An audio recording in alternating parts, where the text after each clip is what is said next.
Breaking news చూస్తున్నాం. కోల్కతాలో చోటు చేసుకున్న పీజీ వైద్యురాలి హత్యాచారం ఘటనకు నిరసనగా నేడు వైద్య సేవలో బంద్ కొనసాగుతుంది. ఉదయం 6 గంటల నుంచి ఆదివారం ఉదయం 6 గంటల వరకు రాష్ట్రంలోని అన్ని ప్రైవేట్ ఆసుపత్రుల్లో ఓపీ సేవలను నిలిపివేస్తున్నట్లు ఇండియన్ మెడికల్ అసోసియేషన్ రాష్ట్ర విభాగం ప్రకటించింది. ఇక కోల్కతా ఘటన అత్యంత దారుణం. బాధ్యులను గుర్తించకపోవడం, వైద్యులకు తగిన భద్రత, రక్షణ లేకపోవడం అన్యాయం. దీనికి నిరసనగా రాష్ట్ర చరిత్రలో మొదటిసారిగా 24 గంటల పాటు ప్రైవేట్ ఆసుపత్రుల్లో ఓపీని నిలిపివేస్తున్నాం. అత్యవసర సేవలు మాత్రమే అందుబాటులో ఉంటాయి.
బ్రేకింగ్ న్యూస్ చూస్తున్నాం. కోల్కతాలో చోటు చేసుకున్న పీజీ వైద్యురాలి హత్యాచారం ఘటనకు నిరసనగా నేడు వైద్య సేవలు బంద్ కొనసాగుతుంది. ఇక ఉదయం 6 గంటల నుంచి ఆదివారం ఉదయం 6 గంటల వరకు రాష్ట్రంలోని అన్ని ప్రైవేట్ ఆసుపత్రుల్లో ఓపీ సేవలను నిలిపివేస్తున్నట్లు ఇండియన్ మెడికల్ అసోసియేషన్ రాష్ట్ర విభాగం ప్రకటించింది. అయితే కోల్కతా ఘటన అత్యంత దారుణమని, బాధ్యులను గుర్తించకపోవడం, వైద్యులకు తగిన భద్రత, రక్షణ లేకపోవడం అన్యాయం. ఇక దీనికి నిరసనగా రాష్ట్ర చరిత్రలో మొదటిసారిగా 24 గంటల పాటు ప్రైవేట్ ఆసుపత్రుల్లో ఓపీని నిలిపివేస్తున్నారు. అయితే అత్యవసర సేవలు మాత్రమే అందుబాటులో ఉన్నాయి. అలాగే చూసుకున్నట్టయితే కొన్ని ఇతర గవర్నమెంట్ ఆసుపత్రులు కూడా బంద్ కొనసాగించడం తెలుస్తుంది. కాకపోతే ఒక్క ఉస్మానియా ఆసుపత్రి తప్ప మిగతా ఆసుపత్రులన్నీ బంద్లో పాల్గొన్నాయి.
బ్రేకింగ్ న్యూస్ చూస్తున్నాం. కోల్కతాలో చోటు చేసుకున్న పీజీ వైద్యురాలి హత్యాచారం ఘటనకు నిరసనగా నేడు వైద్య సేవలు బంద్ కొనసాగుతుంది. ఇక ఉదయం 6 గంటల నుంచి ఆదివారం ఉదయం 6 గంటల వరకు రాష్ట్రంలోని అన్ని ప్రైవేట్ ఆసుపత్రుల్లో ఓపీ సేవలను నిలిపివేస్తున్నట్లు ఇండియన్ మెడికల్ అసోసియేషన్ రాష్ట్ర విభాగం ప్రకటించింది. ఇక కోల్కతా ఘటన అత్యంత దారుణం. బాధ్యులను గుర్తించకపోవడం, వైద్యులకు తగిన భద్రతా రక్షణ లేకపోవడం అన్యాయం. దీనికి నిరసనగా రాష్ట్ర చరిత్రలో మొదటిసారిగా 24 గంటల పాటు ప్రైవేట్ ఆసుపత్రుల్లో ఓపీని నిలిపివేస్తున్నారు. అయితే దీనిపై మరింత సమాచారాన్ని మా ప్రతినిధి హరీష్ ఉస్మానియా హాస్పిటల్ నుంచి అందిస్తారు. హరీష్, చెప్పండి. అయితే మిగతా ఆసుపత్రులన్నీ ఓపీలు బంద్ చేసే, కానీ ఎందుకు ఉస్మానియా ఆసుపత్రుల్లో మాత్రమే ఓపీలు కొనసాగుతున్నాయి? అప్డేట్స్ ఏంటి హరీష్? సంబంధించి హాస్పిటల్లో వైద్యురాలిపై ఆమె ఏదైతే వైద్యురాలిపై వైద్య సేవలను అందిస్తున్న తరుణంలో రాత్రి వేళలో అత్యాచార ఘటన దేశవ్యాప్తంగా కూడా సంచలనంగా మారుతుంది. ఎందుకంటే ఈ అత్యాచార ఘటనకు సంబంధించి కూడా ఇప్పటికే ఆ దేశవ్యాప్తంగా అట్టుడుకున్న పరిస్థితి కానీ ఒక నిర్భయ కావచ్చు, దిశ కావచ్చు, ఆ కేసును ఆ ఘటనను తలపించేలా ఇప్పుడు అత్యాచారానికి సంబంధించి పాల్పడ్డారు. ఒక వైద్యానికి సంబంధించి వైద్య వృత్తిలో కొనసాగుతూ ఒక ఆసుపత్రులు ఇట్లాంటి ఘటన జరగడం కూడా దేశవ్యాప్తంగా సంచలనంగా మారింది. ఇక దీనిపైన కూడా పెద్ద ఎత్తున దేశవ్యాప్తంగా వైద్యులకు సంబంధించి కావచ్చు, జూనియర్ వైద్యులు, ప్రభుత్వ వైద్యులతో పాటు ప్రైవేట్ వైద్యులు అంతా కూడా అసోసియేషన్ అంతా కూడా ఈ రోజు ఆ బంధుకు పిలుపునిస్తున్న నేపథ్యం కనిపిస్తుంది. గత కొద్ది రోజుల్లో కూడా దీనిపైన కూడా దేశవ్యాప్తంగా నిరసనలు చేస్తున్నారు. ఒకవైపు సిబిఐ ఎంక్వైరీ ఒకవైపు జరుగుతున్న నేపథ్యం అనేది ఇక ఘటనకు సంబంధించి కూడా పూర్తిగా దోషులను తప్పించేందుకు ఇక్కడ ఏదైతే ఆ సిచ్యువేషన్స్ జరుగుతున్నాయి దీనిపైన కూడా సమగ్ర విచారణ జరపాలి, దోషులను కఠినంగా శిక్షించాలన్న పైన కూడా ప్రధానమైన డిమాండ్ వినిపిస్తున్న నేపథ్యం కనిపిస్తుంది. ఇక ప్రధానంగా ఈ రోజు సంబంధించి కూడా 24 గంటలు దేశవ్యాప్తంగా 24 గంటల సంబంధించి కూడా వైద్య సేవలు అంటే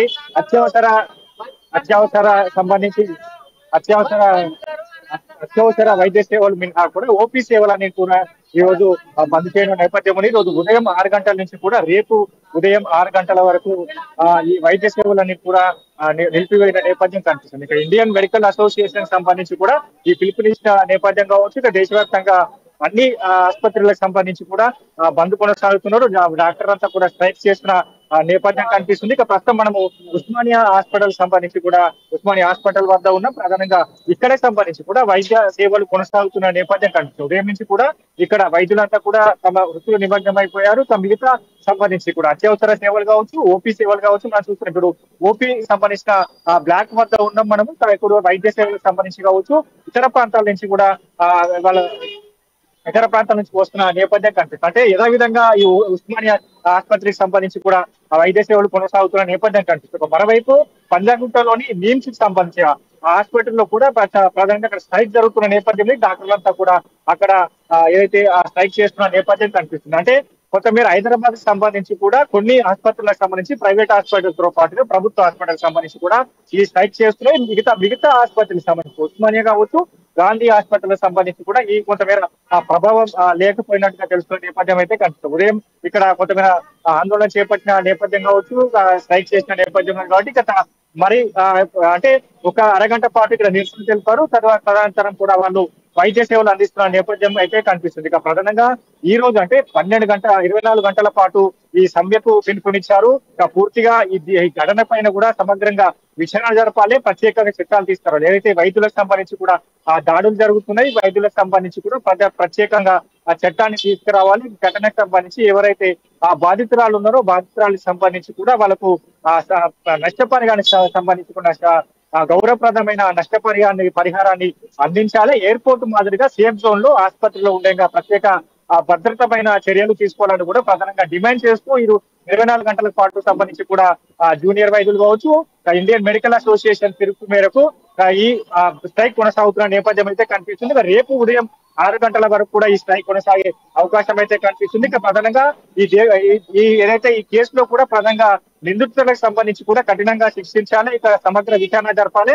ఏదైతే అత్యవసర సంబంధించి కూడా ఈ ఆసుపత్రులకు సంబంధించి వైద్య సేవలు అందిస్తున్న వైద్యులకు సంబంధించి కూడా రక్షణ కరువైనట్టుగా కూడా చెప్తున్న నేపథ్యం ఉంది. పలు డిమాండ్స్ తో కూడా దేశవ్యాప్తంగా 24 గంటల పాటు ఈ బంద్ అయితే కొనసాగుతున్న నేపథ్యం అయితే కనిపిస్తుంది. హైదరాబాద్ కి సంబంధించి చూస్తే ఉస్మానియా హాస్పిటల్ కావచ్చు, గాంధీ ఆసుపత్రి కావచ్చు, ఇతర కొన్ని ప్రైవేట్ హాస్పిటల్లకు సంబంధించి కూడా స్ట్రైక్స్ కొనసాగుతున్నాయి. కొన్ని హాస్పిటల్లకు సంబంధించి కూడా యథావిధంగా వైద్య సేవలు అందిస్తున్నాయి. Thank you.